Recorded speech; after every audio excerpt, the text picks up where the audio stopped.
Hello and welcome to the Faces of Africa Pocket Edition, where we dissect and discuss the topics covered in our weekly documentary show, which takes you through the continent's history, cultures, and major issues through exploring great personalities. This week on Faces of Africa podcasts, we're still featuring Regina Mary in her documentary Born Survivor.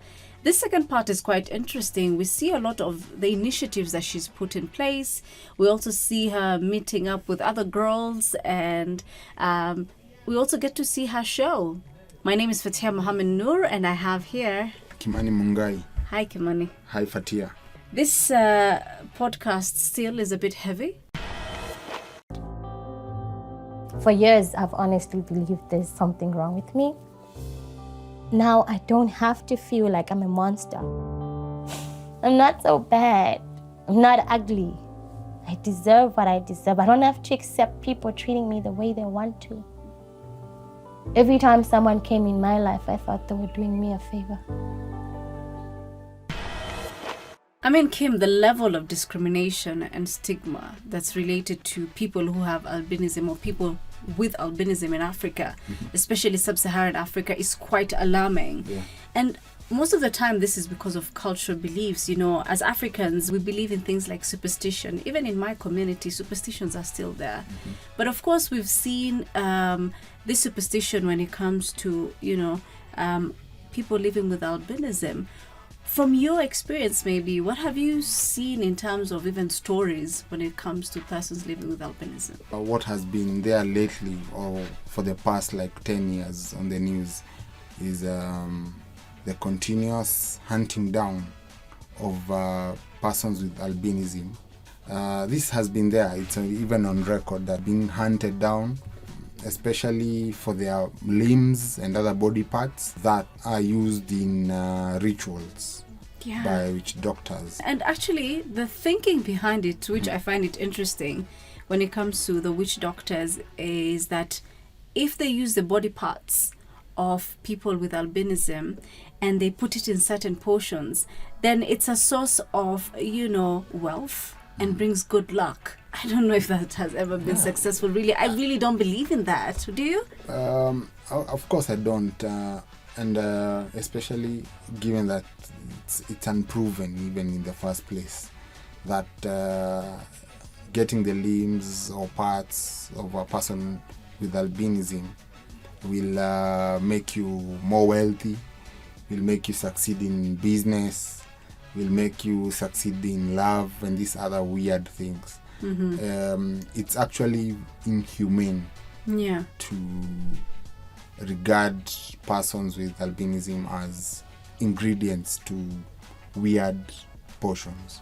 Actually, you said ingredients. It sounds bad because it's our body parts, It's very distasteful. This is a human being like you and me. Honestly, the thought of it is disturbing. But just going back to the documentary, when you listen to Regina Mary, there's a part where she talks about where she was assaulted, and this person who assaulted her had HIV. Yes. And the thinking of this person was, if he violates her, if that's the word I could use, then it would cure him from HIV.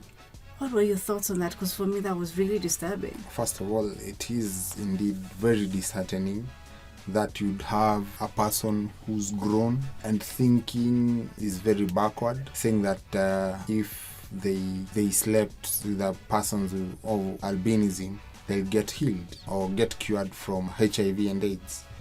We know that's unproven, we know that's false, and thinking very backward that somebody will sit down and construe such a notion that is false. Yeah. And that such a person should be executed. Oof, quite on the tough. Spot. Yes. Quite a tough. Surely. Yeah. You can't. First of all, it's so wrong on very many levels. It's wrong. Actually, it gets my blood boiling. Yes, it does. It's so infuriating because honestly, when you just even listen to how Regina talks, you can feel the pain in her voice. And even when she was talking to her mother, because this was the first time she was telling her mother about the rape that happened to her that Yes, time. yes. And again, you know, it's a taboo sometimes in African culture to talk about these things, but I think it's totally unfair and unacceptable. But with regard to, you know, talking about women in this particular case, a lot of the times it's actually considered, or people say that a woman who gives birth to a child who has albinism is considered caste or unclean, or even suspected to have been unfaithful to the husband. And that's really unfair, even for me as a woman, to hear something like this, because albinism really is just the lack of melanin, and it's something to do with the genes. Yes. It has nothing to do with a woman, and, you know, entirely putting the blame on her. I genuinely think that's unfair. What do you think? Yeah, you've said it, you put it correctly, because I think the information has been there, maybe not well put, but the information is out there that it's a genetic factor, being a person with albinism. But let's not forget about the men. Of course, there are men who are people living with albinism. Yes. I mean, yes, we've talked about women being sexually exploited, but what do you think when it comes to men? How are men affected? Because from my perspective, it's just a lot of discrimination in terms of just being isolated or not having an opportunity to go to a school where they can be able to be educated like the rest of the kids. And just not even when it comes to employment. I think that it's a bit of a struggle for people, especially men living with albinism. What are your thoughts on that? Yes, same thing I've been saying, or I've said earlier, is the people suffering from albinism are just a vulnerable lot that we need to take care of. Create more awareness to the public that people living with albinism are not abnormal. They're like me and you. It's just that maybe they have a paler skin complexion due to factors beyond them. And we see how we can incorporate them and include them in our daily lives just like any other person. Of course. Yeah. I mean, another thing as we wrap up, because we've really talked about awareness, we're going to touch on that as we finish up.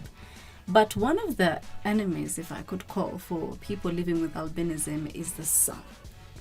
Once they get sunburnt, that can really, really affect them. And most of the times that leads to some type of skin cancer. I think it's called melanoma. Yes. And actually it's actually called a silent killer, because not a lot of people talk about it. And sometimes it just starts with a small just like you'd think like it's a pimple on them. It could be different colors, black, brown, but by the time you realize that it's become a skin cancer, sometimes it's a bit too late. Regina Mary has told me that she has had 2 skin cancers and she didn't even know about it initially. What? Yeah. And that's because there's a lack of awareness when it comes to skin cancer with people living with albinism. How can we create that awareness, even as journalists? First of all, it starts with our reporting, put more public service announcements out there, educating the public and informing them of the plight of this vulnerable section of society. I mean, I think our message out of this documentary is it's important to just be kind and compassionate. True. And have empathy Yes. towards everyone, including people living with albinism. Yes. Right. Thank you so much, Kim, for your time. This was interesting and enlightening. Thank you. Thank you. Remember, you can watch this documentary on our CGTN platforms. On Sunday, it runs live at 12:30 East Africa time, 17:30 Beijing time, and 9:30 GMT. On Monday, it will be uploaded on our YouTube channels. See you next time.